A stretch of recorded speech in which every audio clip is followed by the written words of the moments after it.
Welcome back for another edition of the Final Mile where we answer your questions all about freight brokering. Before we get started, Ben, it feels good to be back on the recordings here. I know I still look like I'm in brick room here at the Armory, but I'm finally coming off of 5 weeks of National Guard duty, back to normal life.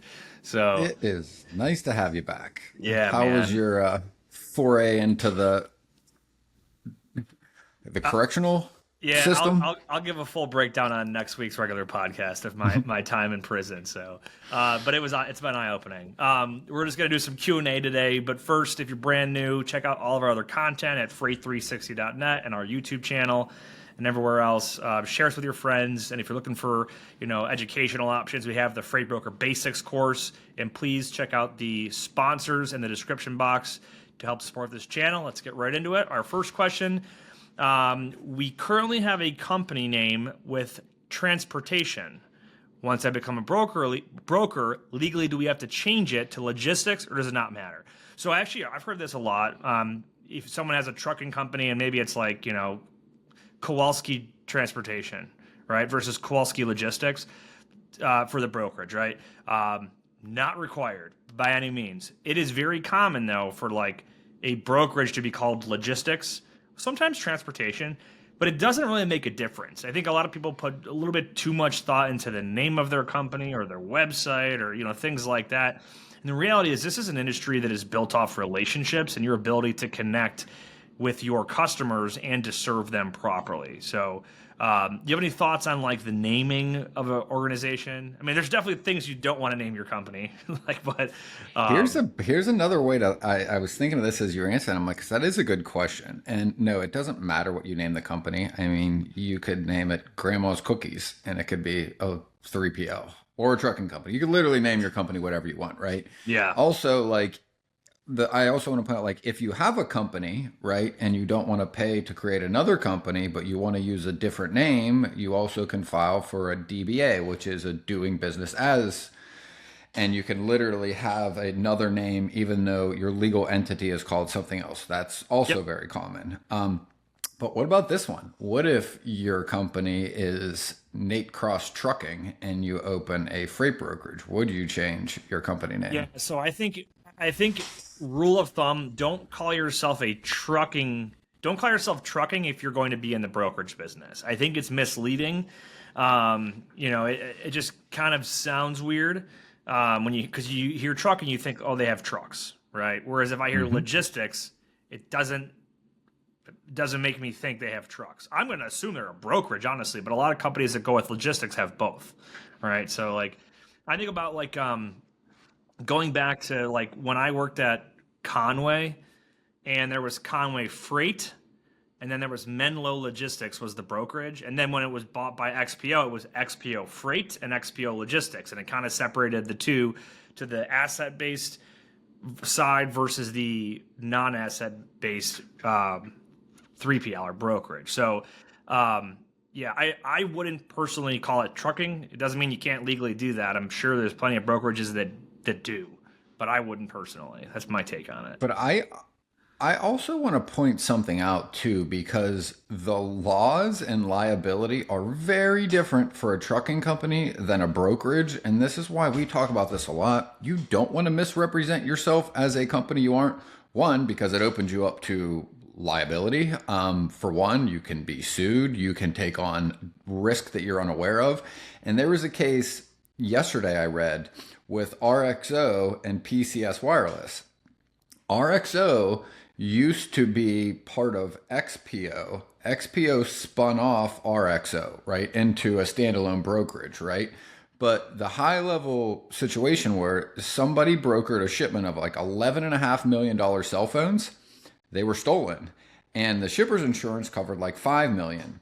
So PCS Wireless is now suing RXO under basically the Carmack Amendment, I think it was like 1907 or whatever, right, related to liability. And part of this dispute is, were they a broker or are they a trucking company, right? And I'm going to be anxious to kind of see how this plays out, because it's like they literally third partied the load to another company, right? So like I don't know how they're going to make the argument they are a trucking company when it was literally a brokered truck that had the load stolen from them.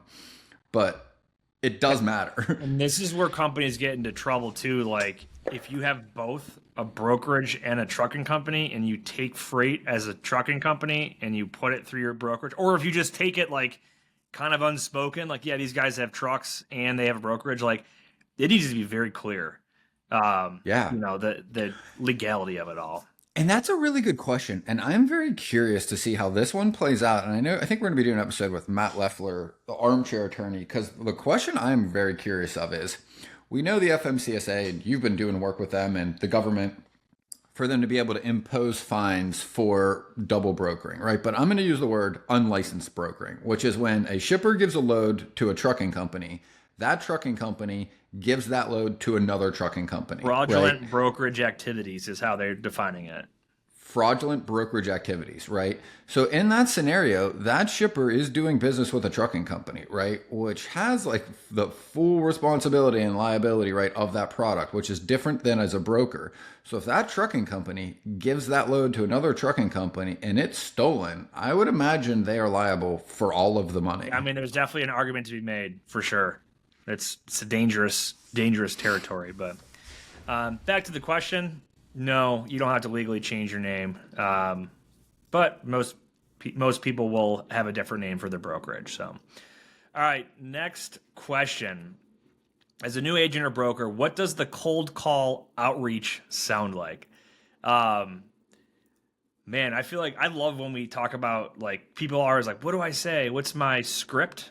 Right? I love this question because one of the beauties of being in this industry is you can really create yours to be however you want it to be, and you can change it at any time. And you can also, maybe it's one way towards one customer or another towards a different.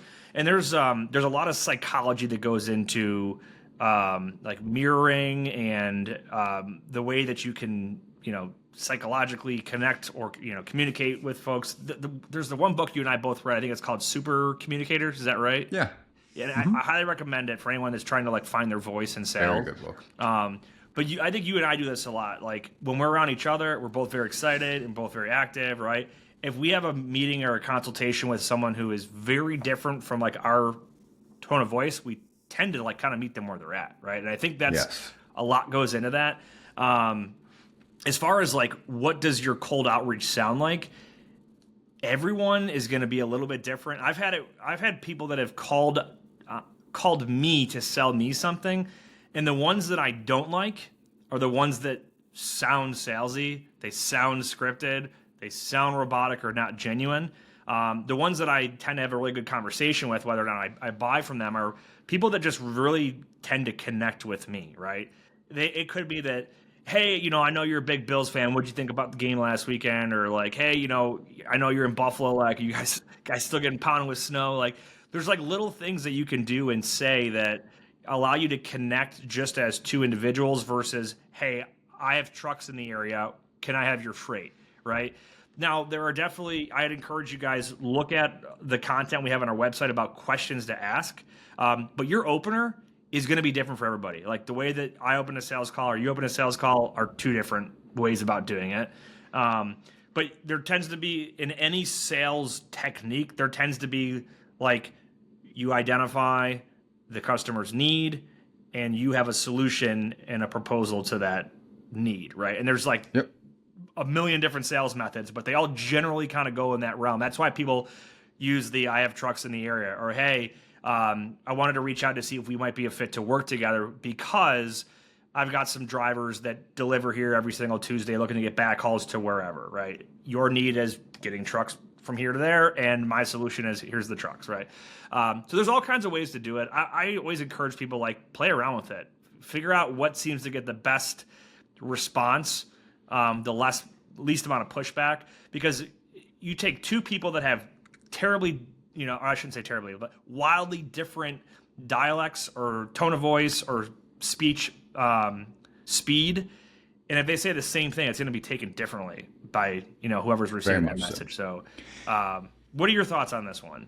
So there's another book I'm reading right now that is fantastic. It's called Connect, and it's by David Bradford and Carol Robin. And this book was written by She's a Stanford professor. There's a class I learned at Stanford that is like the number one attended class that like almost everybody that goes through their graduate level tries to get into. It's very, very competitive to just get in it. And it's basically teaching inner communication skills, like how two people talk to each other. And what's awesome about it is like she not only has been teaching this for like 30 years, but outlines like step by step what happens in all human communication, right?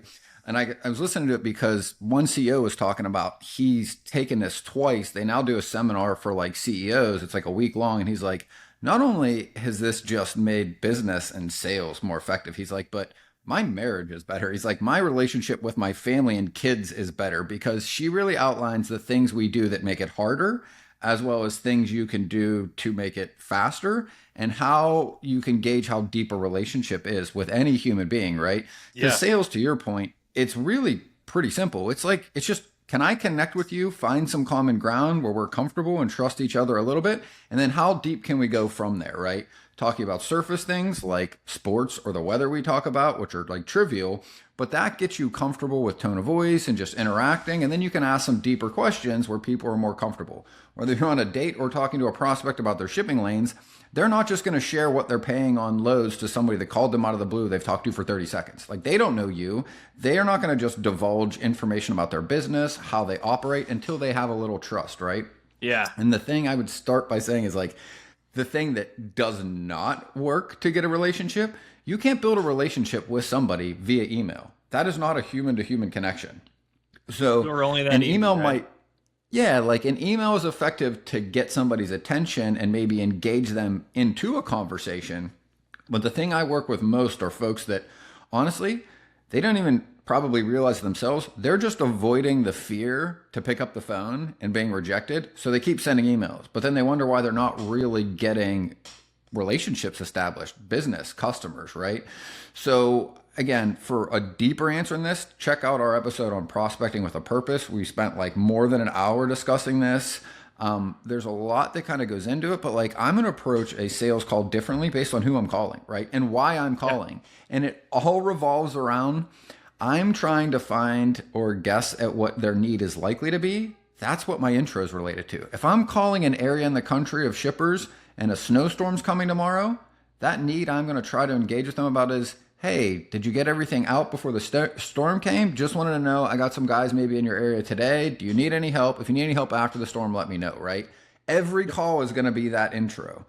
If I'm calling about a shipping lane and I actually move the other side with another customer, every shipper that I can find that moves the other side of that lane, I'm genuinely going to come like, hey, look, like I ship for XYZ. We run Texas or Dallas to Chicago like 3 days a week. I'm pretty sure you guys move Chicago to Dallas. If we're sending guys up and we can match up on your days when your loads come back, I'd love to be able to talk about some reloads possible, right? Every single one of those shippers that day has the same intro because it's all revolving around what is their likely need, right? 100%. Definitely dependent on the situation. The last thing I'll add in is a tip.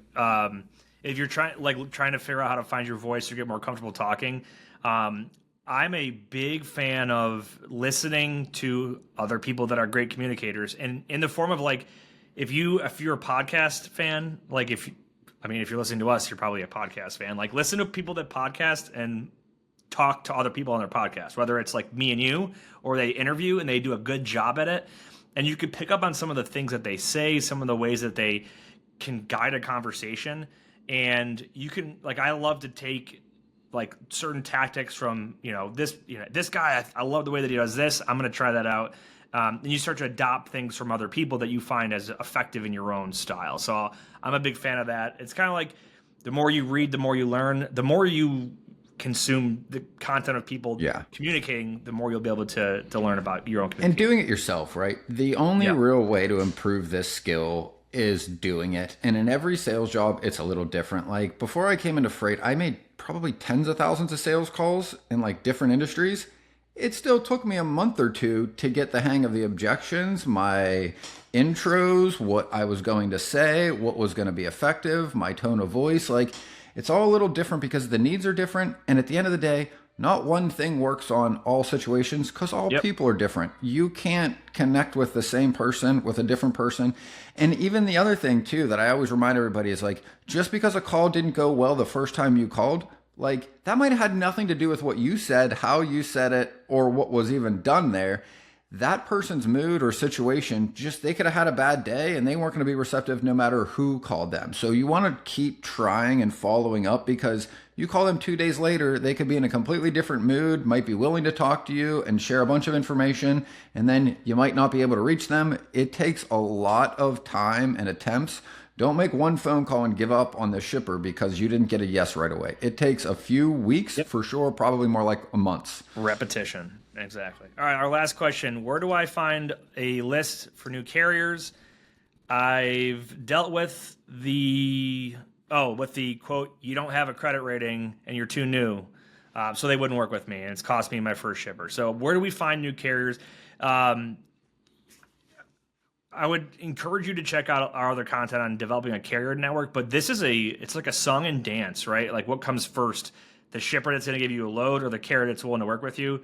It's usually the carrier you'll be able to find first, but there's different sourcing tools out there, and I'll name a few, and then we'll talk through some of the techniques to how to overcome, some of the hurdles here. But, like we did a show with DAT on our last podcast, and we went through like their carrier directory, carrier profile.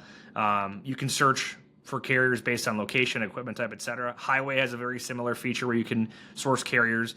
There's plenty of tools out there that allow you to put in origin, destination, equipment type. Genlogs is a great one, right?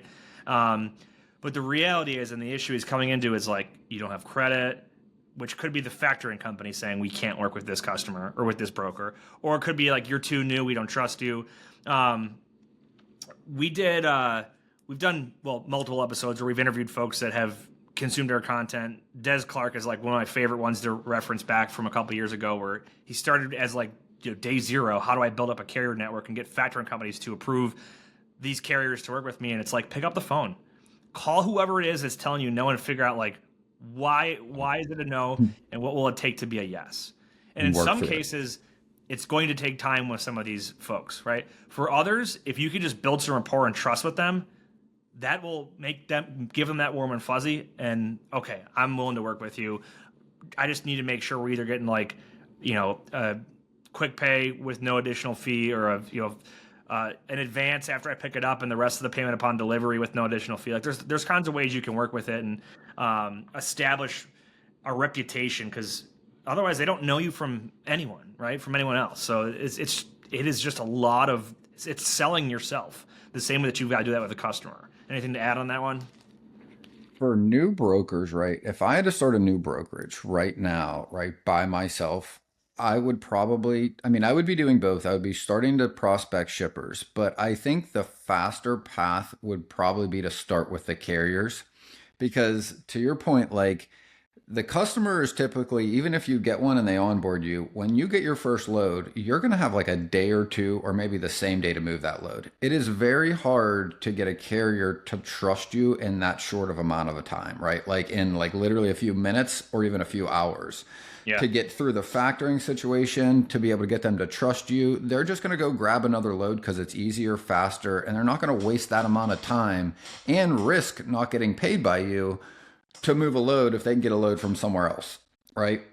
But if you start building relationships with carriers and you can work with them and say, hey, listen, I'm a new brokerage. I'd like to be able to establish myself working with you guys. What can we do? Over a couple of days or weeks, you'll probably be able to work through something, some payment arrangement, a prepay, pay half up front, half after, whatever that is. Now, if you've got a carrier, the thing I would say is like, ask the carrier what lanes and what shippers they would want to work with. Most carriers probably have a short list of companies they've wanted to work with that they haven't. They probably don't have as robust of a sales team to do as much of this as possible as they would like. So you can basically sell the carrier on, hey, I will go help you find the business you want if you help work with me on my credit. Then they'll give you the targets for the shippers for you to prospect. You already have the carriers lined up, and you have an intro into the shipper. Like, you're literally calling them like, I'm calling because like my carrier that I work with, ABC Trucking, right, literally is doing this. They've been to your facility. They'd like to be able to work with you. And then over a month or 2 or 3, you can probably get 1 or 2 shippers that will give you some loads that already line up with this carrier. Now you can start building that credit, because that takes Yeah. 4 to 6 to 9 months. And it's, I think, easier to go carrier than shipper than it is to find a shipper and then expect to get a carrier to work with you in like 10 minutes. Microphone almost fell down there. Nice Yeah, I catch. agree, man. It's kind of like you build a relationship with them, figure out their need, and you go find you go solve their need by talking to shipper. So great stuff, great questions. Continue to send them our way, and we'll continue to answer them. Final thoughts. Whether you believe you can or believe you can't, you're right.